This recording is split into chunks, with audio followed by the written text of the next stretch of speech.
Hi children, hope all of you are keeping fine at your home. Welcome to our history classes. Last year in class 8, you read the history of India and also about many dynasties that ruled in India. There you came across about some sort of people uprising and then people's movement, then the overthrowing of some kingdoms, so and so. Here in class 9, you are going to see the world history at large. Mainly we are going to discuss 3 events that have happened in Europe. These events changed the thinking sphere of the whole world altogether. These 3 events are very significant in the history of the world because the ideologies that many countries applied when they became independent and made their constitution are drawing the basic idea from these developments. First of which is French Revolution. We will read about French Revolution first, then we will see Russian Revolution, then we will see Nazism and rise of Hitler to power. Of these first 2 are revolutions, whereas the third one is a going back from whatever we achieved. We are going back to the old tribal mentality. That is the rise of Hitler. First, we will see French Revolution.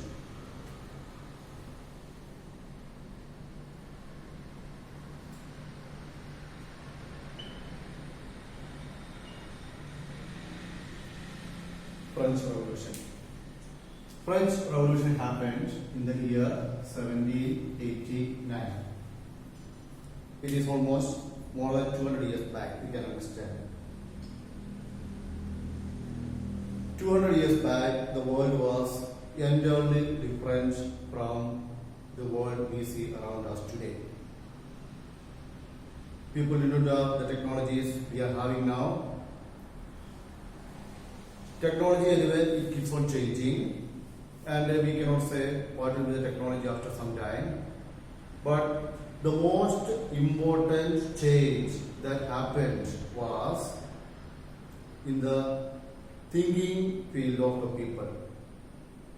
Before 1989, people never thought that we are equal, all human beings are equal.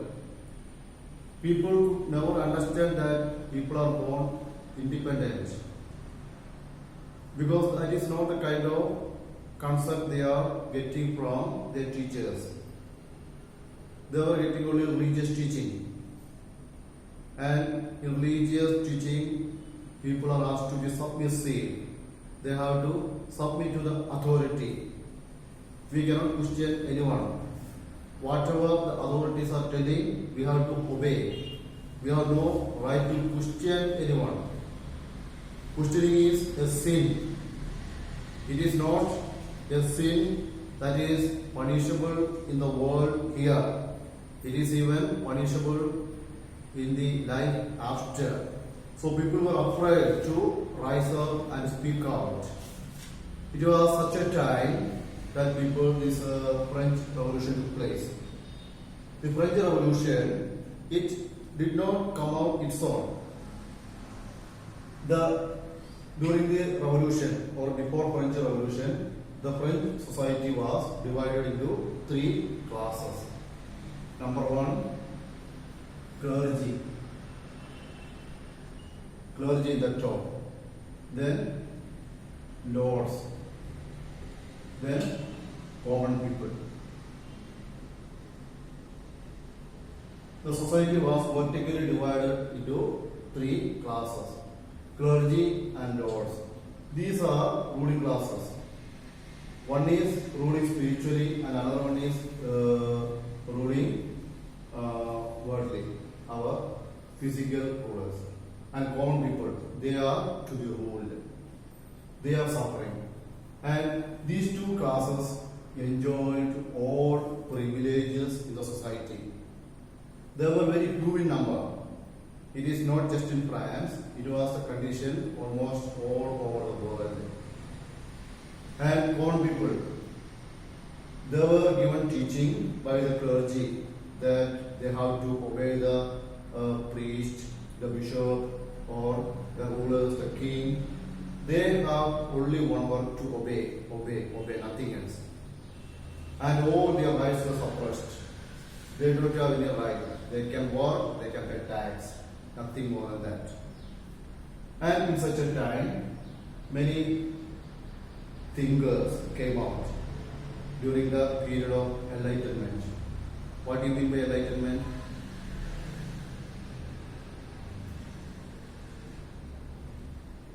Enlightenment.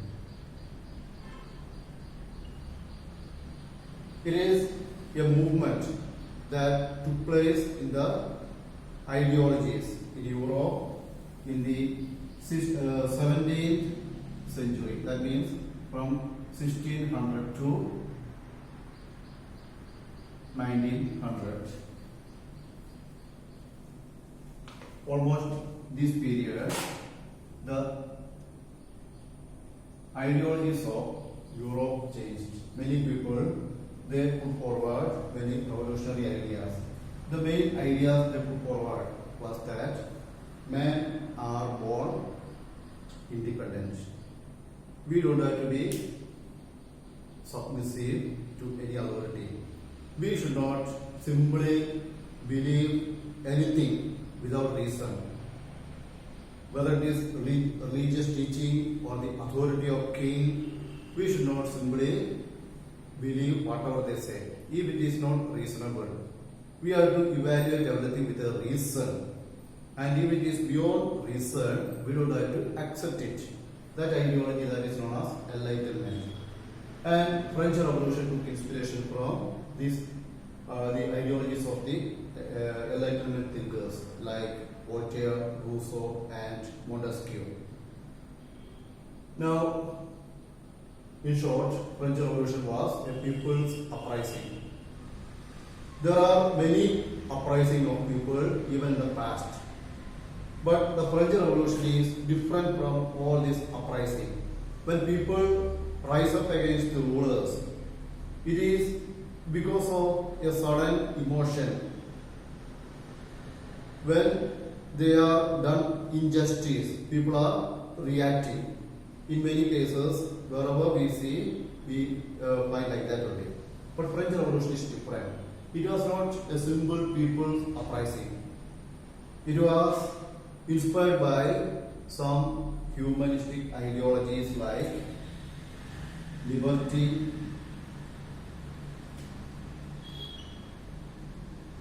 equality, and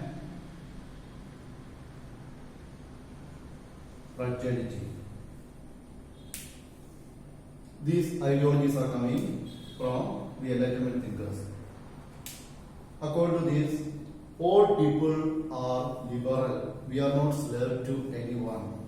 We have our own reason and we don't have to be slave or subjects of anything else. Then, equality.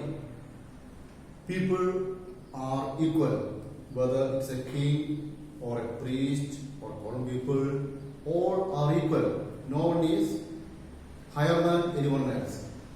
Their social status, it is all meaningless. People are all equal. Then fraternity. Fraternity, what it means fraternity? Malayalam we can call it Sahodharitvam. All are brothers and sisters. We cannot distinguish people by their race, color, region, or creed, or nationality, or anything. All people are brothers. See, in our time, we cannot digest these kind of things, or we are all thinking like that. But during the revolution, French Revolution, the condition was different. All common people, they for sure were believing that they are something inferior, and the ruling classes were superior. That was the way of thinking. That was the way they were taught to think. And this thinking sphere is changing around the French Revolution. And that is what we are going to see in French Revolution. So it was the beginning of humanity. The French Revolution underlined the dignity of human being for the first in world history. Then we will talk about Russian Revolution.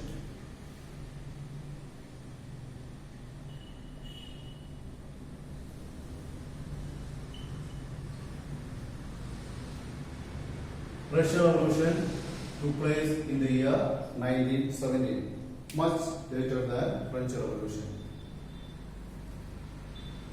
You must have some concept about the location of these countries when we talk about revolutions.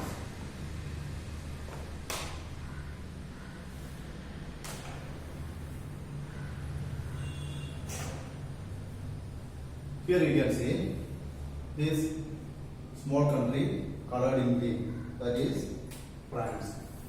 The events that we discussed until now happened here. Then we are talking about Russian Revolution. This is Russia, colored yellow. A big country, but population is comparatively less. A Russian Revolution happened here. Then again we will come back to the eastern side of Europe, that is Germany. The country colored here, that is Germany. And just remember, after Russian Revolution, we are going to talk about rise of Hitler to power. That happened in Germany, France, Germany, and Russia. These three countries to keep in your mind. Now, again, let us come back to Russian Revolution. Russian Revolution, the condition of Russia until 1917 was similar to that of France. There too, there was a ruling class called Tsar dynasty. He was the supreme, and there too the clergy was there, a group of clergy were there, then common people were there.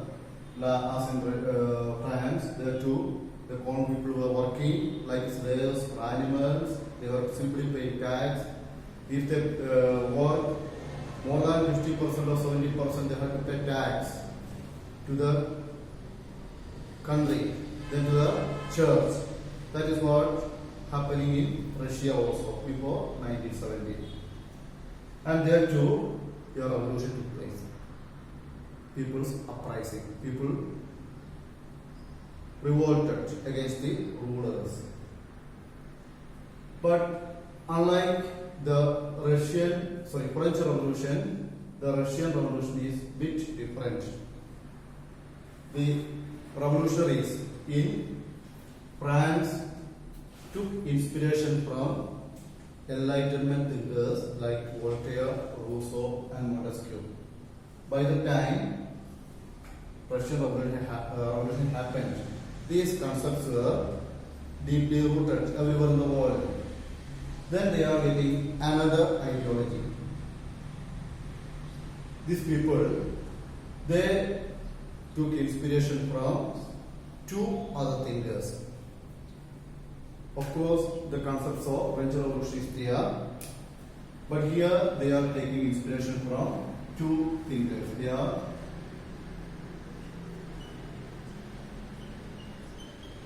Karl Marx and Frederick Engels, two German thinkers. And also you may be very familiar with the first name, Karl Marx. And in Kerala even, we have a political party, the ruling political party. The party's name is derived from his name, Marxist Party. And the name is derived from this person's second name, Marx. And these people put forward some socialist ideologies. And they also stressed the equality of men. All men are equal. They denied all sorts of social divisions. They rejected classification of people according to their wealth or religion or any on the basis of anything. They rejected all sorts of classification. According to them, all are equal. It's a step further from French Revolution. And this here in French Revolution, the equality is the feeling of people. The government may not be approving it, but people are equal. People have to believe that all are equal. But here in Russian Revolution, according to the people, the proponents of the Marxist ideology, these concepts, equality, that should come from government. Government should impose it. We have to make it part of our constitution, and we have to impose it. Equality, we have to impose upon the people. We should not allow people to be classified into different groups. And basing on this, the people of Russia revolted against the Tsar Emperor, Tsar Nicholas II, and they dethroned the king, and they established a socialist rule in Russia. That is what known as Union of Soviet Socialist Republic. That was established in 1970. And the establishment of a socialist rule in Russia was very significant in the history of the world. It was not just relevant only in Russia. It influenced the whole people movement in the whole world. Many countries took inspiration from Russian Revolution and they revolted against the ruling classes, and they also established socialist governments in their countries. In many countries, they captured power through democratic means, but in many countries, they captured power by means of revolution. And even in Kerala also we know, we have a Marxist government, but they captured power through democratic means. Anyway, it is keeping on influencing the world, all over the world, even now also. Although it is more than, it is almost 100 years after French Revolution, it is very relevant and it is influencing almost all countries in the world. Anyway, so it was in such a way very important in the history of the world. Now we are coming to the third incident, that is Nazism and rise of Hitler to power. Nazism. It is a very different ideology. In these two, as I told you, these two are revolutions. It is people's uprising and establishing equality among people. But here, Nazism, it is a going back. It is a going back from the achievement of human being. Whatever we achieved through different revolutions, we are going back. It is basing on the racial supremacy. This ideology is basing on racial supremacy. And the proponent of this ideology is Hitler. All of you have heard his name, Hitler. In several times you have heard, because his name personifies cruelty, terror, and inequality, injustice, and also genocide. Here in Germany, we have to remember how he came to power. After people achieving their rights in many parts of the world, that is in France, then Russia, and many countries after that. But how such an ideology gained influence among people, how it happened. That also we have to go back from the first part of 20th century. Here what happened actually, you may have heard about First World War.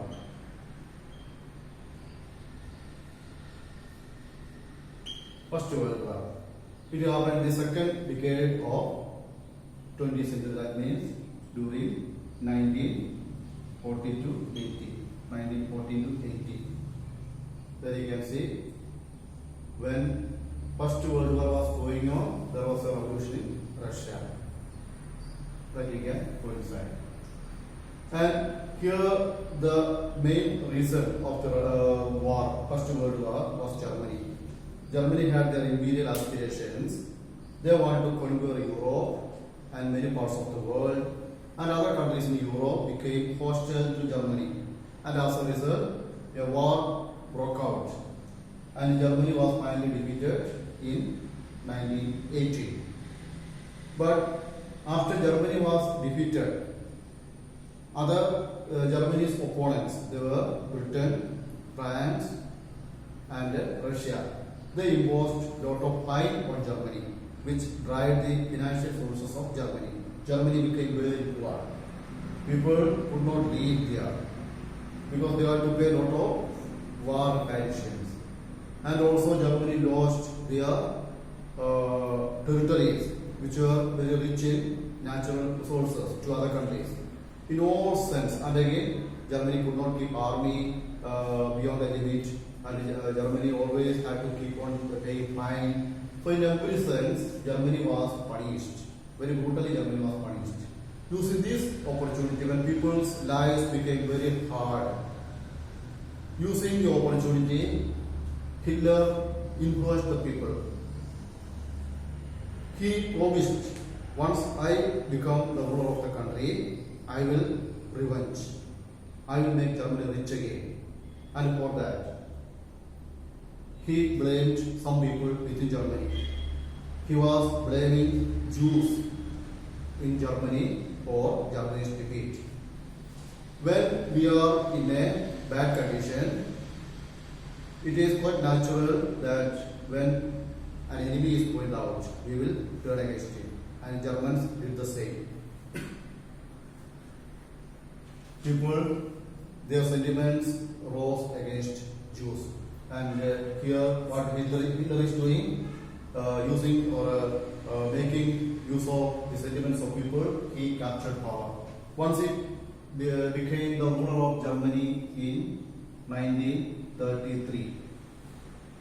First, he tried to eliminate Jews from Germany.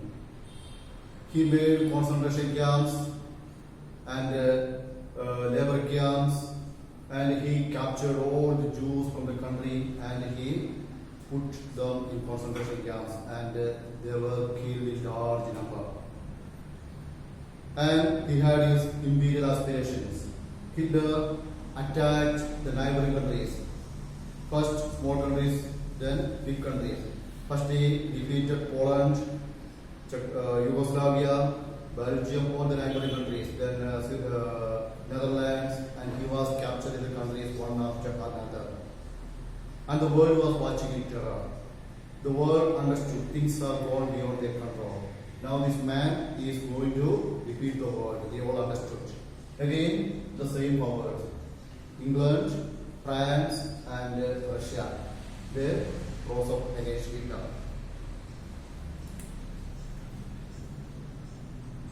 In 1941 around, a world war started again. Germany was in one side, and Italy was with him, and Japan also was with Germany, and it is involving the whole world. A war took place, and finally, after 6 or 7 years, when the war ended, the result was the same. Hitler was defeated. Germany was defeated, and with that, the Nazi rule in Germany came to an end. That is the developments in Germany. But this ideology, Hitler's ideology of white supremacy, that too influenced the world in a very different way. As I told you, the first two events, French Revolution and Russian Revolution, re-established the dignity of human beings. But here in Nazism, what is happening? It is establishing the supremacy of a particular race. Hitler was proud of his Aryan origin. he believed that Aryans are born to rule the world. All the people are supposed to be either subjects or to be eliminated. So, and the people whom he hated, he tried to eliminate. That is why more than 60% of the population, Jew population, were eliminated from the world. They were put in concentration camp. It was estimated that in Germany alone, 60 lakh Jews were killed during his reign. That means from 1933 to 1945, when he was defeated in Second World War. By this time, within 12 years, he eliminated, he killed 60 lakh Jews from Europe. And remember, the Jew population was just 95 lakh. Out of 95 lakh Jews, 60 lakh were killed. Just understand the gravity of elimination. More than 60%. So these three are the events we are going to discuss in this chapter. Just remember French Revolution. Here you don't have to do any particular assignment, but just remember the events of when these events occurred. French Revolution 1789, Russian Revolution 1917, and Nazism rise of Hitler to power 1933. Thank you.